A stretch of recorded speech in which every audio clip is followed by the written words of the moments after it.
Tearscape is a whistling bullet through the noise of indie overambition. A lesson on the myths and legends of indie game development. The most important being that bigger is better. It's not. In fact, it's oftentimes worse. It isn't a lack of talent or potential that kills most indie games. It's the conceit to think, I want to make an open world action RPG on UE5 with realistic graphics, branching quest lines, and the impatience to think you can do it now. This is not to say Tearscape isn't ambitious. It's a Souls-like inspired by Bloodborne and a quasi-Metroidvania inspired by Zelda. It's ambitious, alright, but it's not stupid. There are corners cut, and hell, they should be cut, and I respect the cutting room floor just as much as I do the whiteboard in the ideas room. Yes, I could give an exhaustive list of all that should be in this game, or that would absolutely make it a better game, but the game is here because those things aren't. And a smaller game is better than no game at all.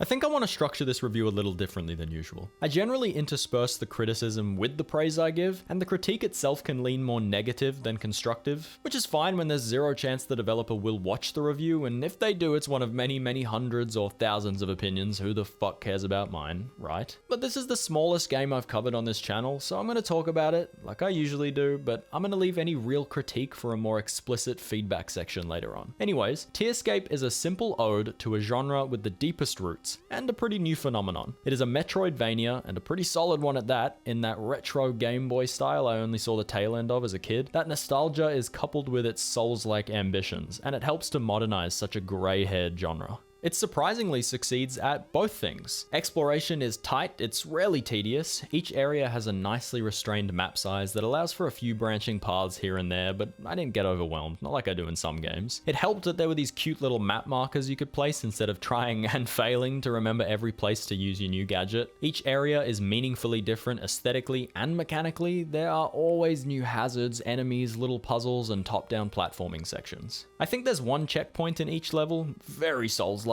resting, leveling up, respawning enemies and all. Thoughtfully placed pretty centrally, so the end of each level doesn't feel like a journey to get to, and the boss doors are thankfully pretty close every time. Determined exploration rewards you with weapons or tools, trinkets which act as perks you can equip, and the classic extra healing item or increased healing per use we expect from these genres. The weapons are pretty one note, but they're not the focus. You know, any variation is in swing speed, reach, damage, and stamina drain. There are visual differences, but there's one attack per weapon, and the moveset doesn't change that much between them. The tools complement the weapons really well. Shields to block and parry projectiles, guns to keep a distance, a mask that freezes every enemy that sees it. They are pretty cool. I was impressed with how smooth the combat progression was. I didn't miss things because there was just too much to keep track of, and I didn't get bored of the repetition. I didn't need to choose my approach necessarily. One fight could encourage the use of every tool. And trinkets are really cool. They can be simple stat changes, and they can also give you a chance to throw a knife at the nearest enemy on a dodge roll, or a chance for your bullets to explode. They make up for the simplistic leveling system that might otherwise be too superficial. I think I only found like half of them, and I thought I was being pretty thorough, so there's definitely no shortage of goodies to find. It is reasonable, however, to want more, like armor sets and spells or whatever tickles your fancy, but this can be a callback to the intro. An addition is almost always better, but the implementation is where it can fall apart. I'm sure the dev would have loved to add all of this. I gave a brief verdict on the combat progression, but the combat itself is solid too. It's what you'd expect: dodge, attack, get hit, heal, use a tool maybe, and so on. The finer details we'll get to later, but it works and it's more engaging than a more faithful system would be. Like the player character, most enemies are pretty simplistic, usually one, if you're lucky, two attacks, but where they differ is the type of attack.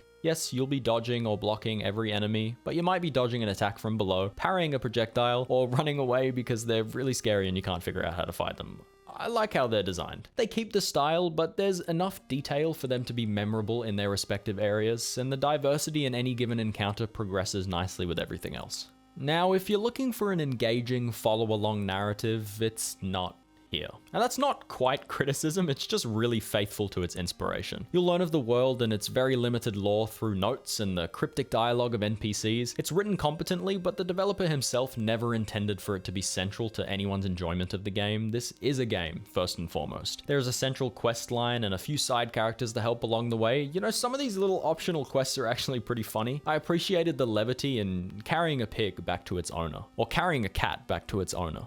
Jokes aside, they're nice to have. Full of references, and I was always excited to meet someone new.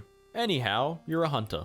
Big surprise, oh, I wonder what inspired that. You're hunting beasts. There's a bit of flavor, but that's really it. That's all the motivation I needed though. Of course, I want to go hunt some beasts. The beasts in question are the 8 unique bosses in the game, and you know, they're all pretty good. Some jankiness here and there, but we'll talk about that later. They all felt different. I didn't really dread encountering them, and besides 1 or 2, they didn't trouble me too much. 8 areas, 8 bosses, that's the perfect number for a game like this. I really value the restraint not to commit to adding like 30 bosses, and realizing you're gonna need to cut the kind of corners that actually hurt the game, like reskins. I never understand why you can't just omit one boss from the game instead of plopping a lazy reskin there. It always leaves a bad taste in my mouth, like artificial inflation for no reason other than bragging rights. Now correct me if I'm wrong, but I'm pretty sure Nerds Take Over, the dev, licensed some music, sound effects, maybe a few assets. This isn't a dig, there are some really great choices here. The music is faithful to how retro the game is, thematic chip tunes for each area, some go kind of fucking wild, you know? The sound effects are practical. There are some that are very smartly left out in favor of keeping the audio landscape very simple. There aren't any footsteps, for example. Not much ambient noise either. But it didn't need any of that. I was constantly impressed by the self-control here. It really has my hopes high for whatever else they do next. To close this out, this was really, truly a very solid game. A lesson in restraint for aspiring indie developers. It was as close as you can get to the perfect length, and despite a few things I think were not quite intentional, the perfect difficulty too. It wasn't too hard, but it wasn't a breeze either, definitely not. It runs about 8 to 12 hours depending on how much you're willing to explore, and it's pretty good the whole way through.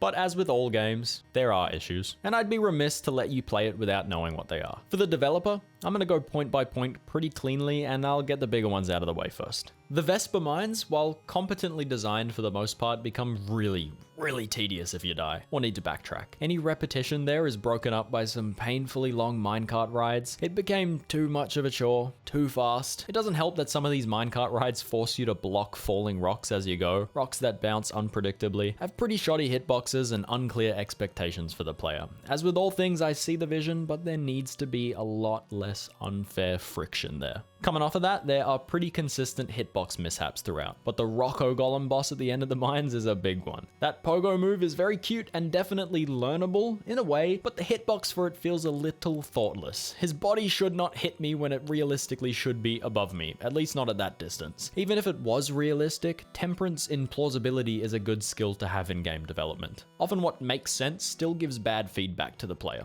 The Rocco Golem also has a move that he can telegraph in one direction and execute in another. He throws his Morningstar in a way that also gives pretty bad feedback. That can be a little segue into something I have to give a spoiler warning for.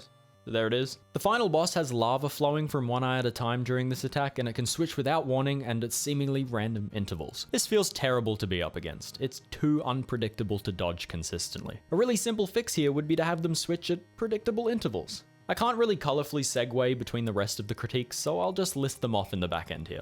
I do understand the idea behind the color splotch puzzle mechanic, but the way the hints are given is unintuitive even when it clicks. Having omnidirectional movement but only being able to attack in 4 directions makes quite a few near misses feel very cheap. It feels like it's a little too easy to fall down a hole. Sometimes I'm barely standing over it. Dashing is the same as the interact button. I got used to it, but it was very annoying being locked into a conversation or, God forbid, a minecart ride because I tried to sprint away immediately. The maps you can find reveal every part of it, not just what you've already explored. It's useful, sure, but having no indicator of where you've already been is rough when trying to find things. And finally, switching tools feels inconsistent. I press the button and it switches, but in the wrong order. I press it and it doesn't change at all. It's very weird. I don't claim to know why it's happening, but it made combat a little clunkier.